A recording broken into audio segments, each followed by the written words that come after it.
Hi, my name's Fenella and I play the violin. I can't wait to be back at Chiltern Arts this year. I'll be taking part in a music and words performance with the brilliant writer James Runcie. I'll be playing some original works by Bach and Telemann. They're such great music, but I'm also going to be playing some pieces by Bach that I've arranged for solo violin that he originally wrote for different forces.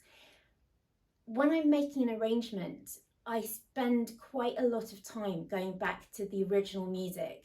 First of all, to figure out whether it could work just for the violin on its own, because a lot of pieces it doesn't make sense because there's too much going on and you can't reduce it to something that makes any sense.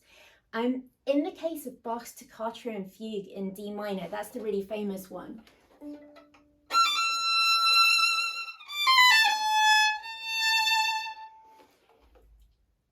There is a theory amongst some scholars that Bach did at some point in his life potentially write a version of that for unaccompanied violin. We know that some of his solo violin music, he ended up doing other versions for other instruments and for groups of instruments. So it's entirely possible he was known for writing the same piece for different instruments. When I heard about this a few years ago, I spent some time looking at the score, the original score for organ, and you think, okay, an organist has got a right hand and a left hand, and they've got 2 feet as well, playing notes, playing tunes. So I thought, I don't see how this is going to work. But then I started looking at the score, and I spent a lot of time listening to recordings of organists playing it, because I'd grown up, okay, like everybody, I've heard the organ version, but I'd also heard the version with the big symphony orchestra in Fantasia. So I have it in my head as this enormous piece of music. And I thought, how can it work? But then when you start looking at the score for this piece, so much of it is just single lines. So the hands are taking turns in playing things.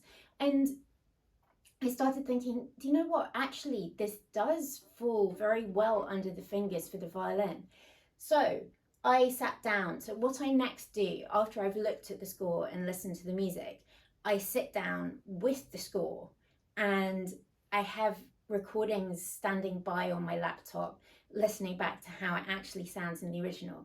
And I sit down where I've got lots of space, which usually ends up being sitting on my bed because that's got the most amount of space. And I sit and try and, with paper and pencil, because I'm old school, I sit and try and figure out how I can move the music from that original version onto the violin. So I sit there with my violin as well, and I'll try little things out and work through and try and make it make sense. And then I'll live with that for a couple of days, and I'll be playing it through.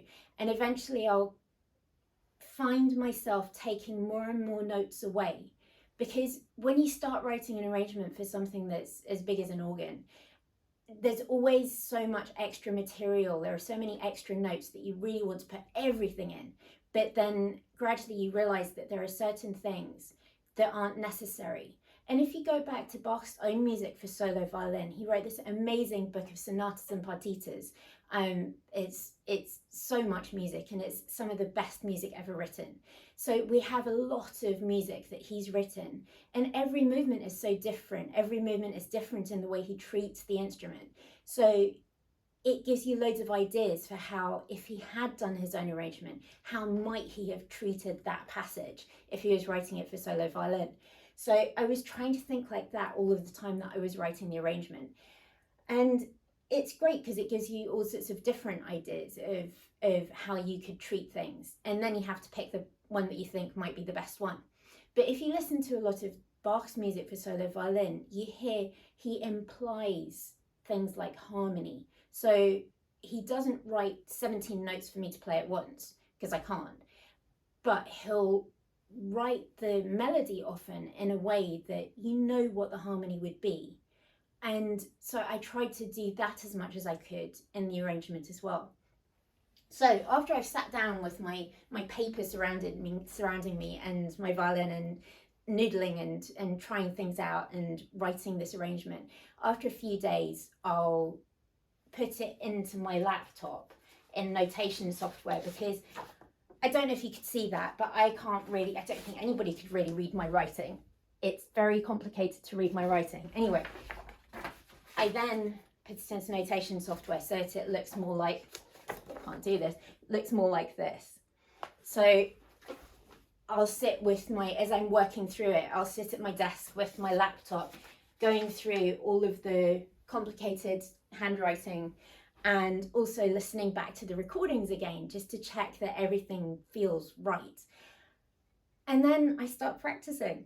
And then when I'm lucky, I get to perform it. So this is going to be, I think, about the 5th time I've played it in front of an audience. And it's the most amazing music to play. It's huge, but actually it works so well on the violin. Like I say, so much of it in the original anyway is single lines. I've taken a few liberties with this arrangement. There are things that I've put in that Bach would never have done, but they're in the organ original. And these days, violin technique has got more and more complex since Bach's time. These days, they're things that we're expected to be able to do. So I think if Bach was doing the arrangement himself now, he quite possibly would have included some of the complexities. But I wanted to make sure that it didn't end up sounding like Paganini, that it didn't end up sounding really virtuosic and full of tricks for their own sake. I wanted to make sure it was always coming direct from the heart of the original version for organ. Anyway, I cannot wait to come and play at Chiltern Arts. And if you haven't got one of these already for Chiltern Arts, that's me on the front. Our concert is this one, and it is on Sunday the 12th of May at 7:30 p.m. at St Mary's Church in Princess Risborough, and it's going to be so great because James is... My shoulder rest just fell off. I don't need it, it's fine. James is an amazing writer and an amazing reader as well, so it's going to be a brilliant concert and we're going to have so much fun. And yeah, I hope you enjoy Bach's Toccata and Fugue in D minor.